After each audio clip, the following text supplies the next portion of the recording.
Hello दोस्तों, स्वागत है आप सभी का आपके अपने चैनल एजुकेशन फॉर कॉमर्स में।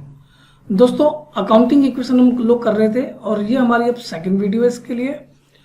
और हम लोगों ने इसके पहले 3 क्वेश्चंस कर लिए थे। जैसा हम जानते हैं कि भाई मैंने कहा था आपको ये बस 5 बेसिक सवाल है। ये 5 बेसिक सवाल करते ही आप लोग एक्सपर्ट मोड में आ जाएंगे, एक्सपर्ट बन जाएंगे अकाउंटिंग इक्वेशन के अंदर। तो अब जो है क्वेश्चन नंबर 4 करने जा रहे हैं हम लोग। तो चलिए शुरू करते हैं।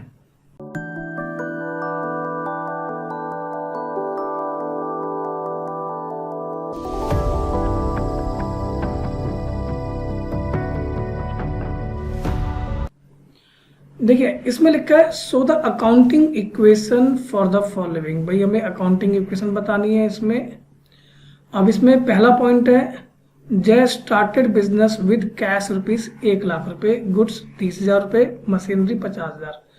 सबसे पहले तो देखिए आप फॉर्मेट अपना डिजाइन कर लीजिए और पहला पॉइंट यहाँ पे लिखिएगा। और ये पूरी ट्रांजेक्शन हमें लिख के दिखानी पड़ती है। क्या? जय started business with cash rupees 1 lakh, goods 30,000 and machinery 50,000। तो लिखेंगे यहाँ पर पूरा ऐसे, जय स्टार्टेड बिजनेस विद कैश, ठीक है, चेक एंड मशीनरी, ठीक है, sorry, cash, goods and machinery, cash, goods and machinery. तो भाई यहाँ पर जैसे हमने पहले भी कई बार डिस्कस किया, भाई हमारे पास क्योंकि स्पेस कम है तो हम कई बार क्या करते हैं, हम ट्रांजेक्शन को पूरा नहीं लिखते। लेकिन एग्जाम में आप लोग ध्यान रखिएगा, आपको ये पूरी ट्रांजेक्शन लिखनी होती है। तो चलिए अब देखिए कैश 1 लाख रुपए, तो यहाँ पे लिखेंगे कैश, और गुड्स को हम गुड्स नहीं स्टॉक के नाम से लिखते हैं, और मशीनरी। तो ये तीनों आइटम आपके असेट के कॉलम में आ जाएंगे। भाई तीनों हमारी असेट्स हैं। हाँ, कैश में 1 लाख और गुड्स में 30,000 और मशीनरी में 50,000 यहाँ पर हम लिख देंगे। तो जय ने जो है इतनी इन्वेस्टमेंट करी अपने बिजनेस को स्टार्ट करने के लिए।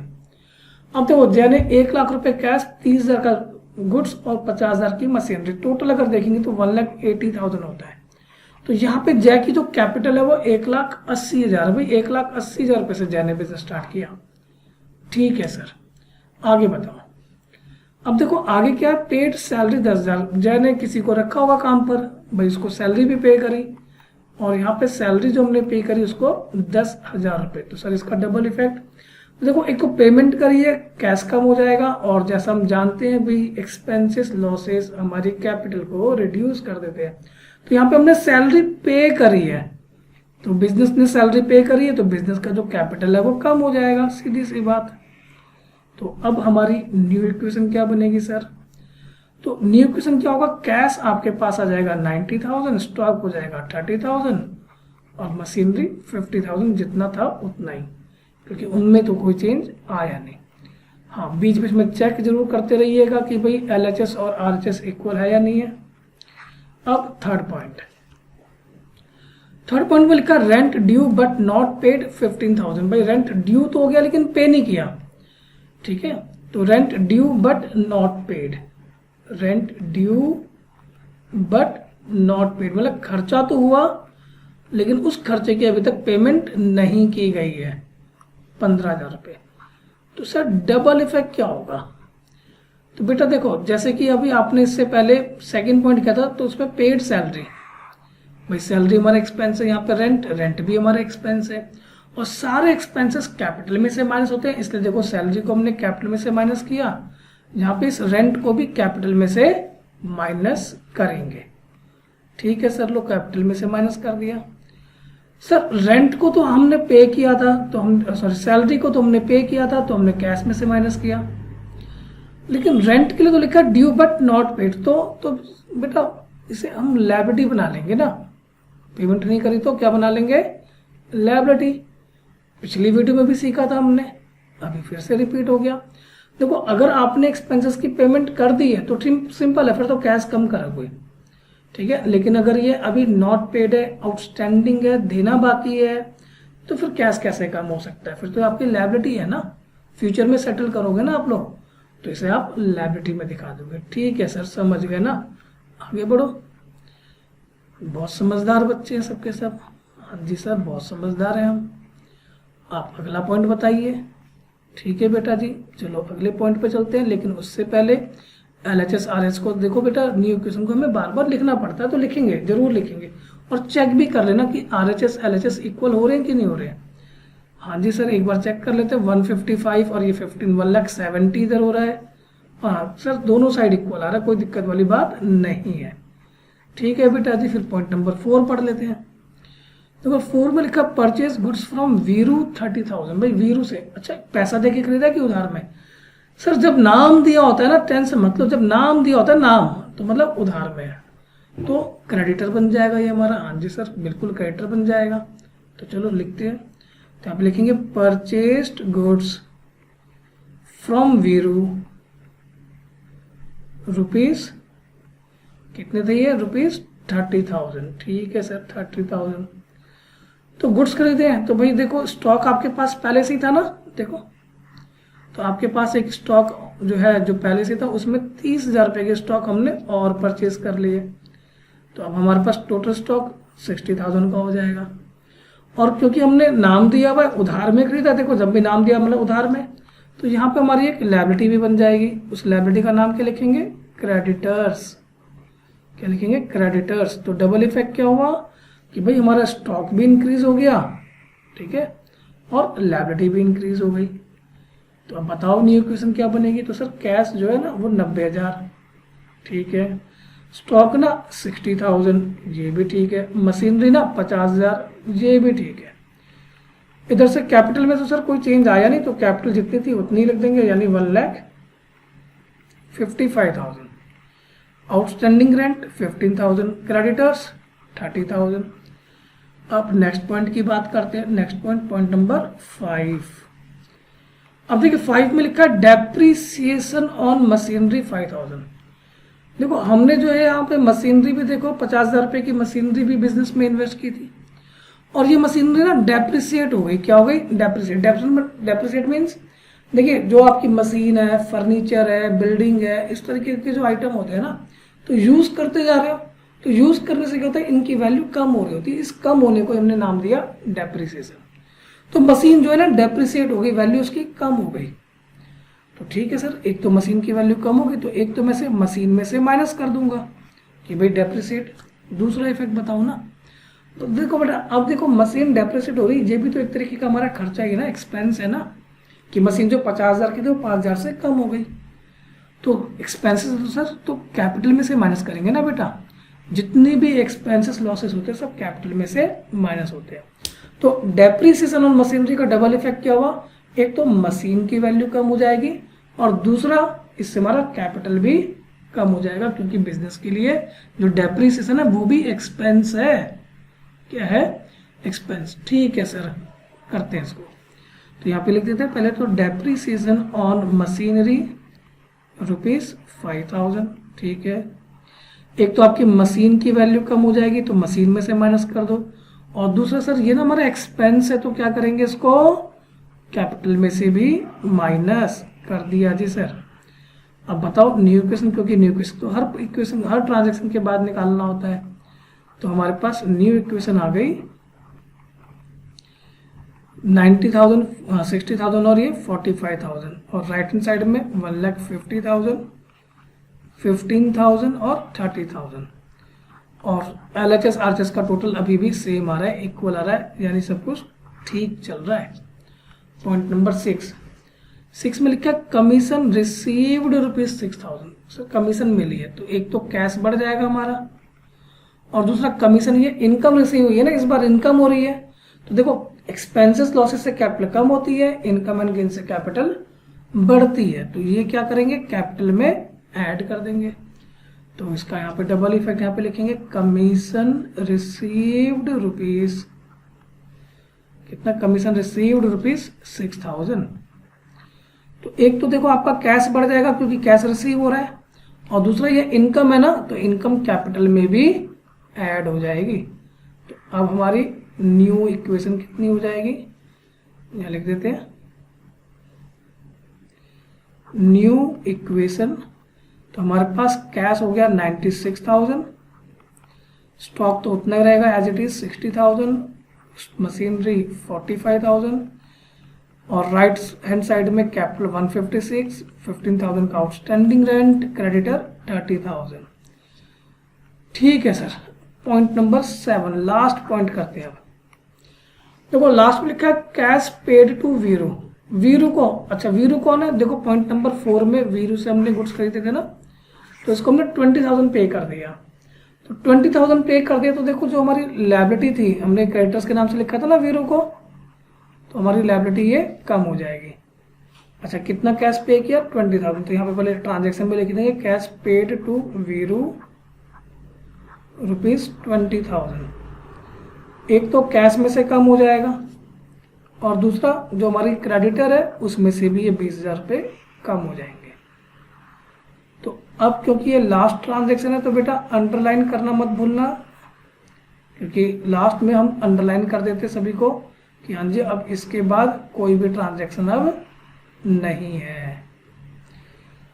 तो अब हमारे पास कैश जो है 96 में से 20 माइनस करेंगे तो 76,000 का कैश बचा, 60,000 का हमारे पास स्टॉक, 45,000 की मशीनरी और 1,56,000 का कैपिटल, 15,000 का आउटस्टैंडिंग रेंट और 10,000 का क्रेडिटर। और LHS को टैली करना मत भूलिएगा। ठीक है, तो अब हम शुरू करते हैं अपना अगला क्वेश्चन नंबर 5। हाँ जी, तो 5 पे क्या लिखा है? Develop an accounting equation from the following transactions. कि भाई हमें अकाउंटिंग इक्वेशन बनानी है। ठीक है सर, बना देते हैं। इस बार क्या है देखो, Raman started business with cash 2 lakh and cheque 1 lakh. ठीक है सर,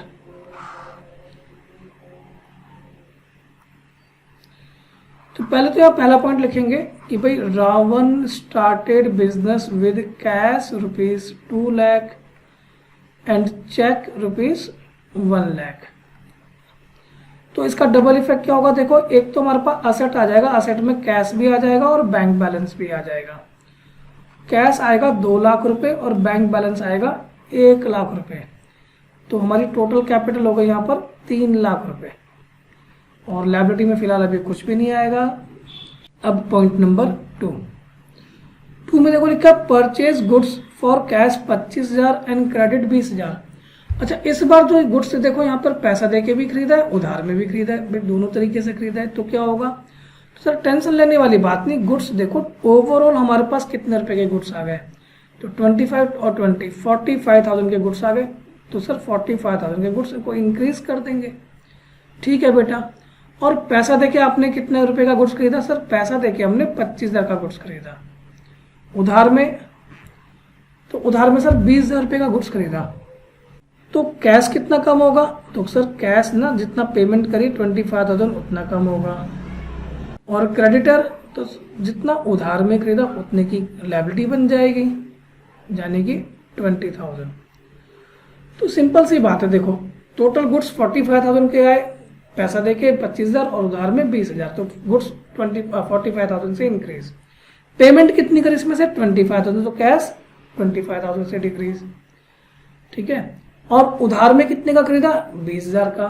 तो लायबिलिटी यानी क्रेडिटर हमारा 20,000 से इंक्रीज। तो यहाँ पे इसको बना देंगे। पहले तो हम इस पॉइंट को राइट करेंगे, purchased goods for cash ₹25,000 and credit ₹20,000। तो गुड्स यानी कि स्टॉक हमारा इंक्रीज हो जाएगा यहाँ पर टोटल 45,000 से, लेकिन इसके लिए हमने कैश पेमेंट करी 25,000। तो कैश 25,000 से कम होगा और उधार में जो हमने खरीदा 20,000 का उतना हमारा क्रेडिटर बन जाएगा 20,000। तो ये आ जाएगी हमारी न्यू इक्वेशन। तो न्यू इक्वेशन हमारे पास आ जाएगा 1,75,000 कैश, 1 लाख बैंक बैलेंस, 45,000 का स्टॉक और इधर से कैपिटल 3 लाख रुपए और क्रेडिटर 20,000 रुपए। अब पॉइंट नंबर 3। देखो थर्ड में लिखा है इंटरेस्ट रिसीव्ड 10,000। 10,000 का इंटरेस्ट मिला सर, इनकम होती है ये तो। हाँ जी बेटा जी, बिल्कुल इनकम होती है इंटरेस्ट रिसीव्ड। तो इंटरेस्ट रिसीव्ड 10,000 रुपये, तो इसका डबल इफेक्ट, तो बेटा जी पहले 10,000 कैश में ऐड कर देंगे, ठीक है।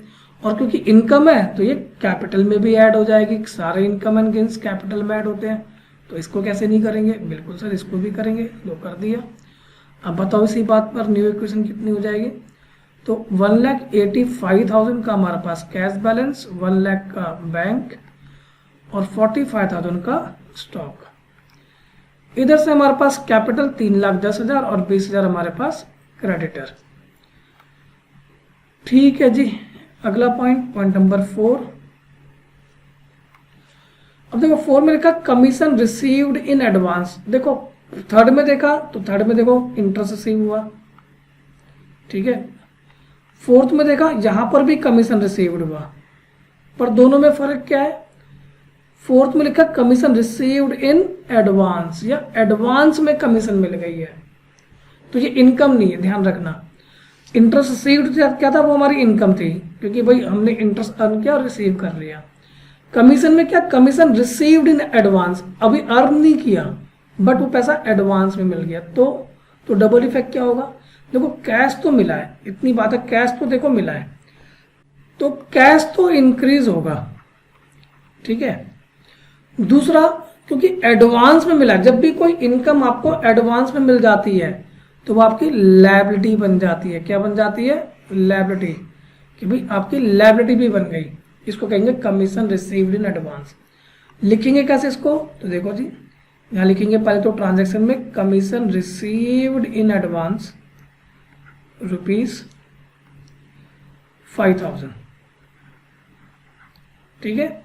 तो देखो एक तो हमारा कैश तो इंक्रीज होगा ही होगा, लेकिन इस बार ये इनकम नहीं, जैसे ऊपर पॉइंट नंबर 3 में इंटरेस्ट रिसीव्ड इनकम थी, कैपिटल में ऐड किया था, लेकिन commission received in advance, advance में कमीशन मिल गई है, तो इनकम तो नहीं है कि कैपिटल में ऐड करेंगे।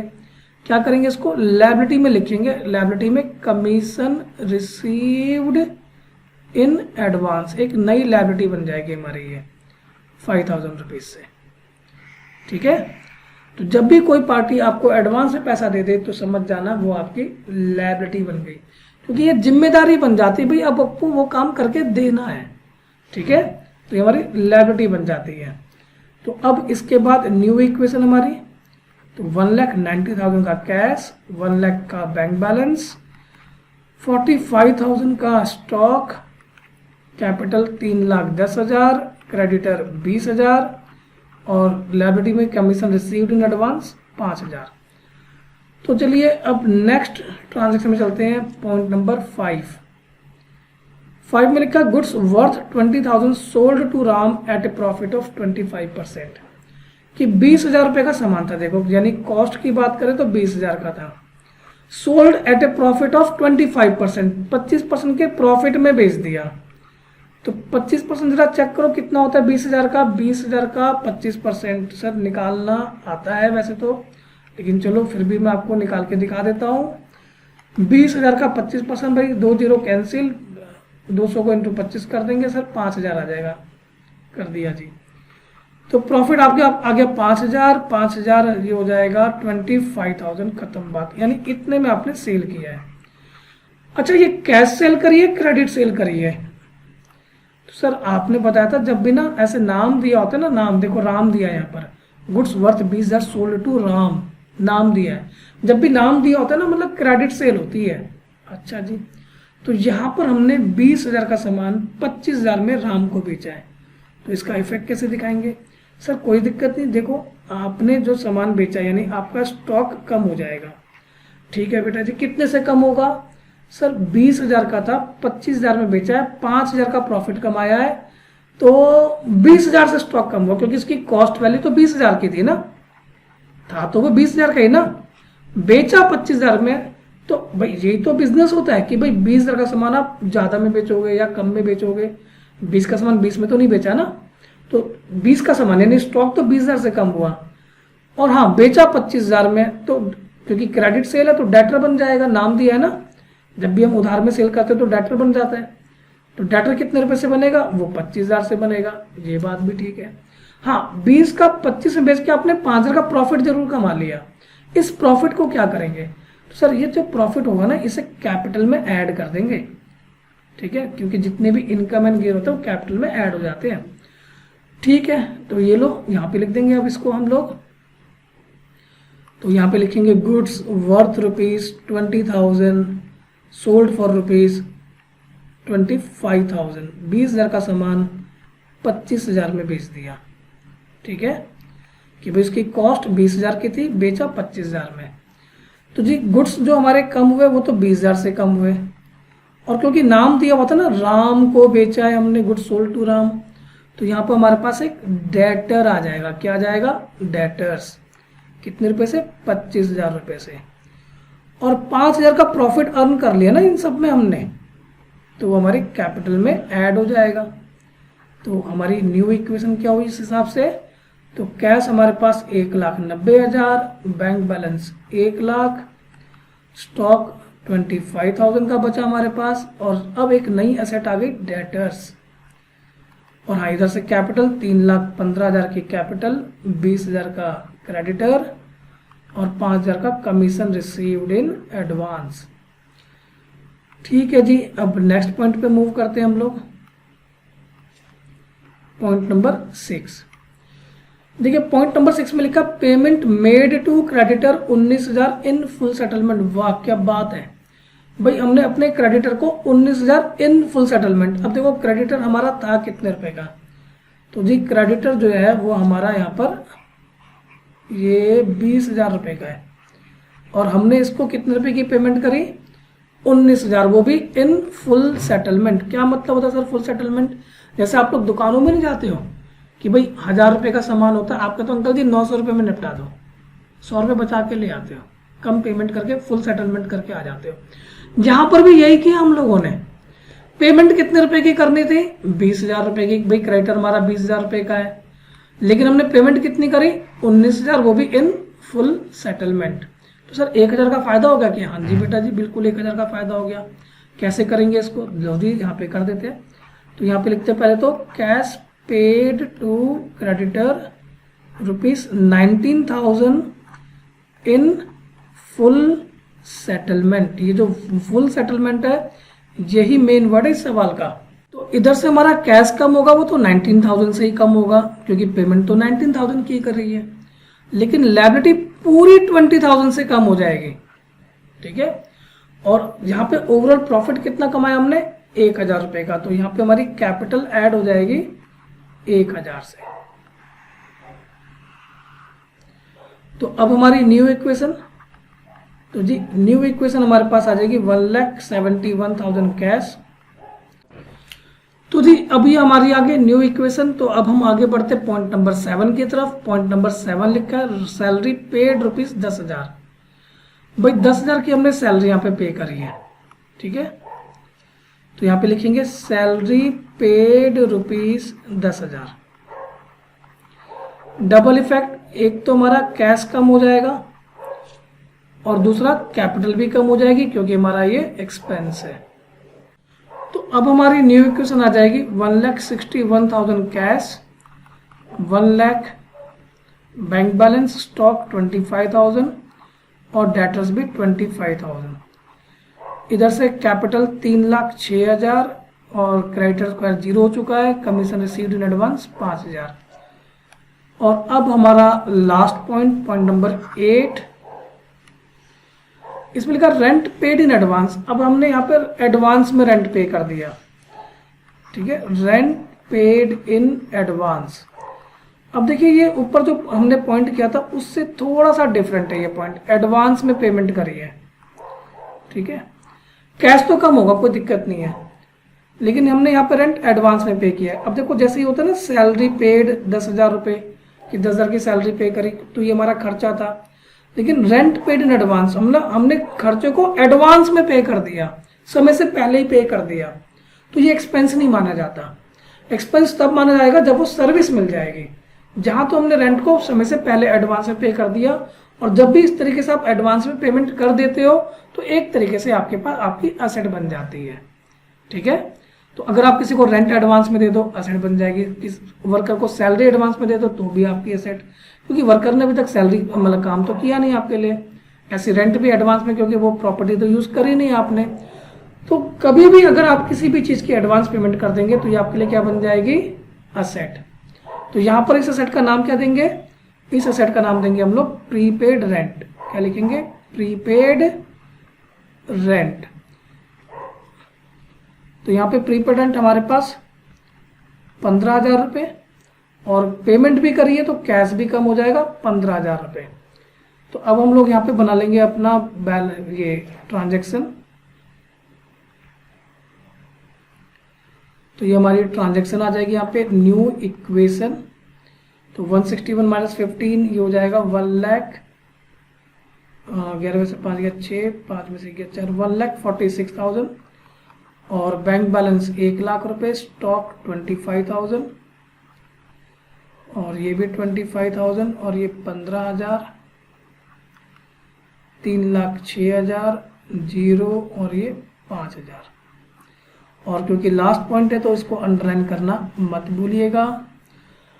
अब आप लोग एक्सपर्ट हो गए हैं, एक्सपर्ट मोड में आ गए हैं, लेकिन इसके बाद भी कुछ क्वेश्चंस हैं जो हमें करने चाहिए। तो बने रहिएगा, इंतजार करिए, हमारी पार्ट 3 का बहुत जल्दी आने वाली है। तब तक के लिए टाटा बाय बाय, जय हिंद।